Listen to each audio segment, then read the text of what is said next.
Ladies and gentlemen, Dr. Mohamed Mansour.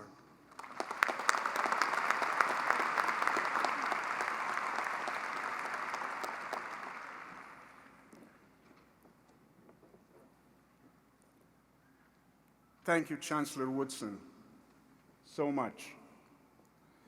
And thank you to every trustee and board member of this great institution for your wonderfully warm welcome I have been given here today.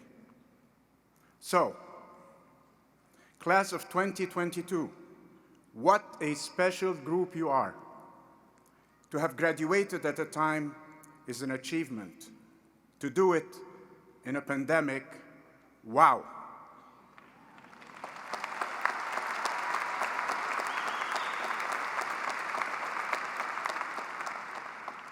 You should be so proud. Congratulations. A special hand, everyone, please, to the graduating class of 2022.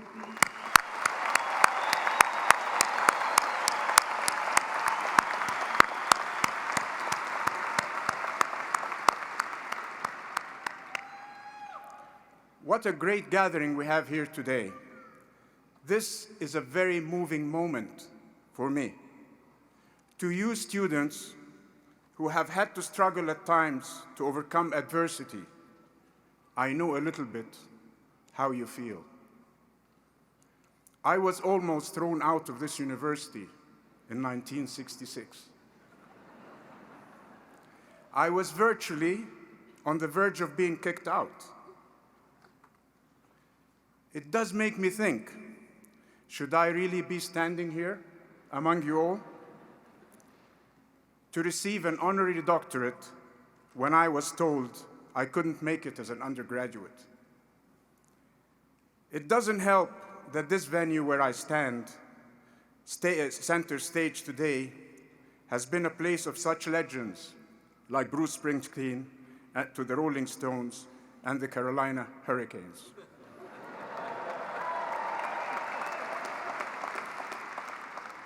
Somehow, Mohammed from Egypt, or Mo as I was known here at NC State,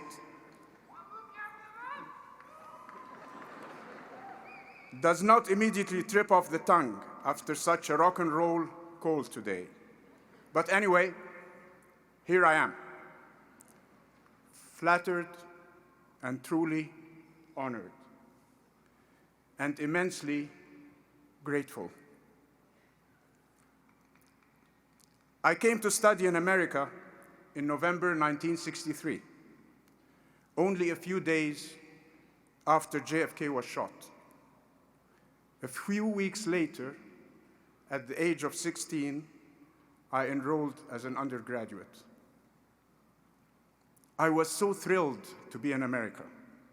I'd been confined to bed for 3 years from the age of 10 after being in a near-fatal car accident in Egypt. So I was raring to go, to embrace life in North Carolina. And I found the American dream. Can I just ask, is there a better place than North Carolina to find that dream?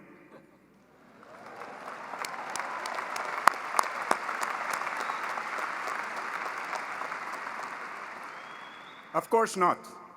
This is Wolfpack country. Go Pack!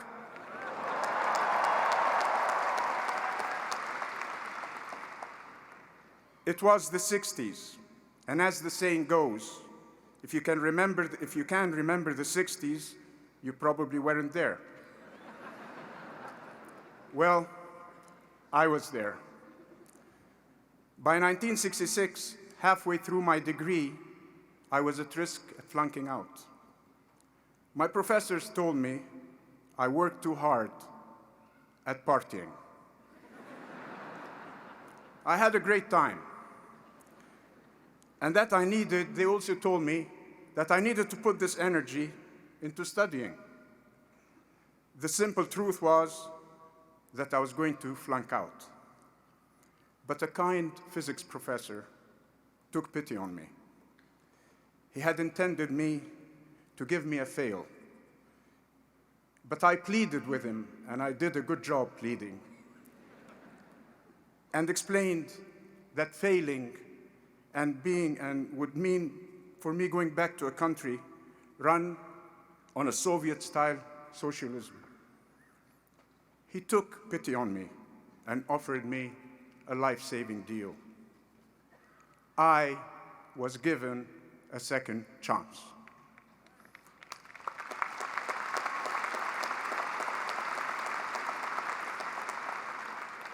We made the deal, the professor and I. He said if I worked my socks off, I can stay. I learned then, at the age of 16, the critical lesson that you have to control your own destiny. There are always consequences to your actions. I had two routes to take.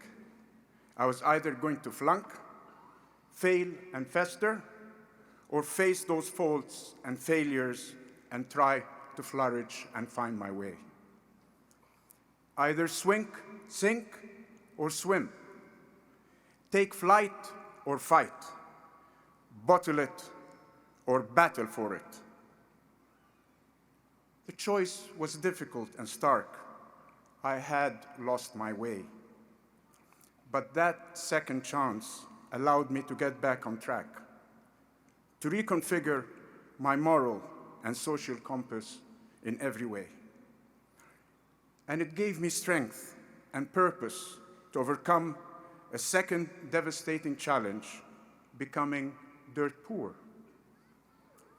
My father had built a cotton textile company, and he had been really successful, which was why and how I could study in America. Then one night, he lost everything. The government of Egypt took it away.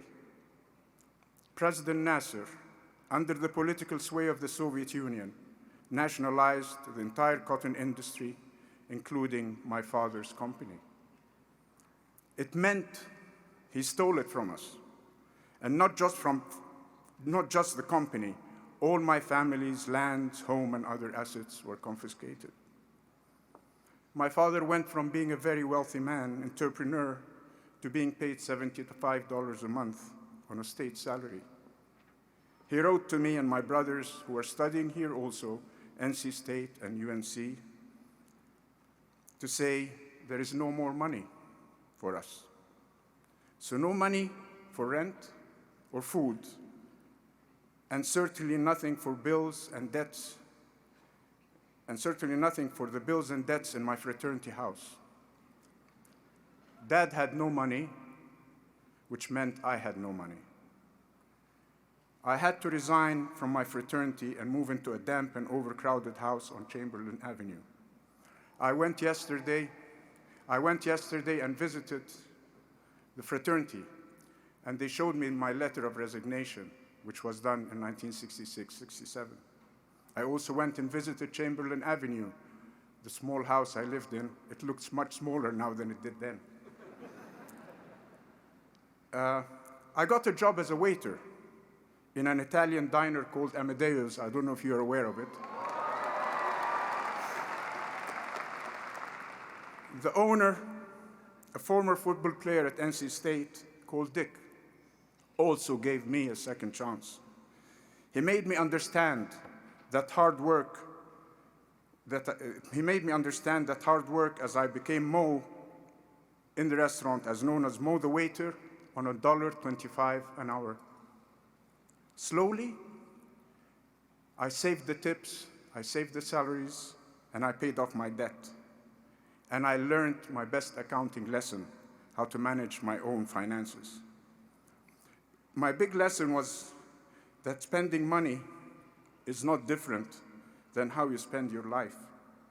It made me realize that maybe Oscar Wilde was right when he talked about knowing the price of everything and the value of nothing.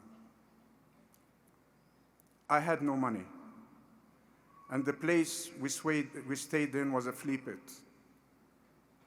But I didn't care. I was surrounded by friends, supported by my tutors, and embraced by the hospitable North Carolina.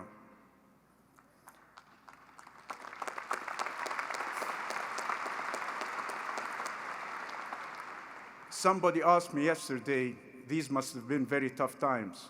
I said, yes, they were tough times, but they were very happy times.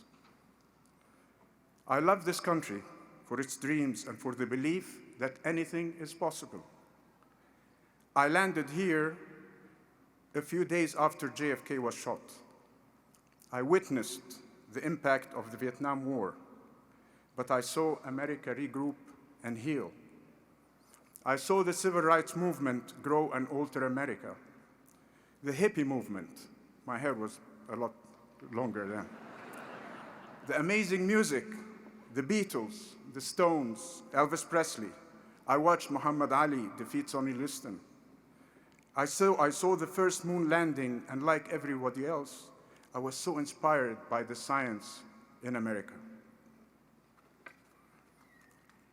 I graduated in 1968 and then did an MBA at Auburn University in Alabama, returning to Egypt in 1973 following President Nasser's death.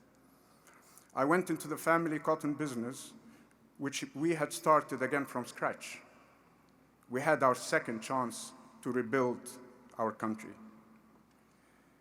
And so always, I always remember gratefully my second chance here in Raleigh.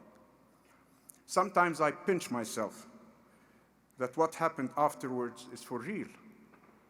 Mo, the waiter, now employs 60,000 people around the world.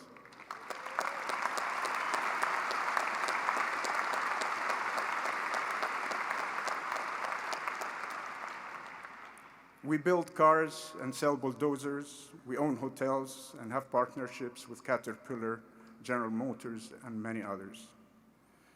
We invested in Facebook, Airbnb, and Uber, and established a venture capital firm in Silicon Valley that is backing more than 50 tech startups today, 25 of which have gone for first and second raise.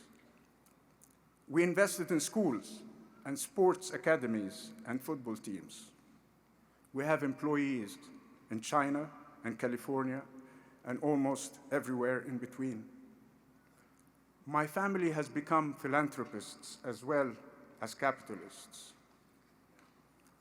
I created a foundation to give financial support to well over 4 million women in Egypt.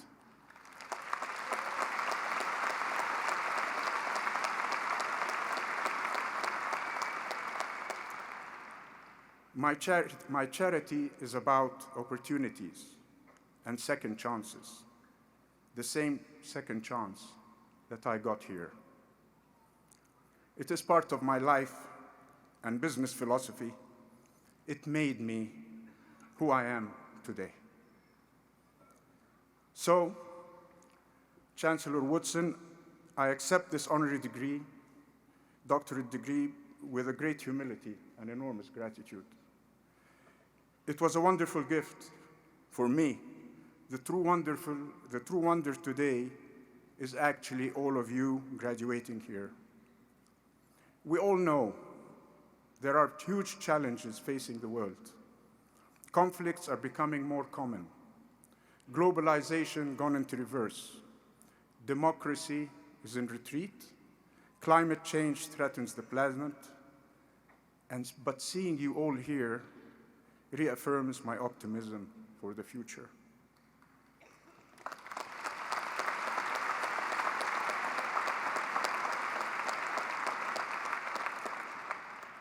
Together, we can all say, we did not flunk. We have our second chance. Please, when you get a second chance, seize it, learn from it, and be grateful for it. We, all of us today, reached the winning post. We got there. You graduated. This was your day. You are the possible. You are the future, as I once was. And you are the hope, the energy, talent, as well as drive ambition to take us all into the future. This is your time. I thank you, and God bless you all.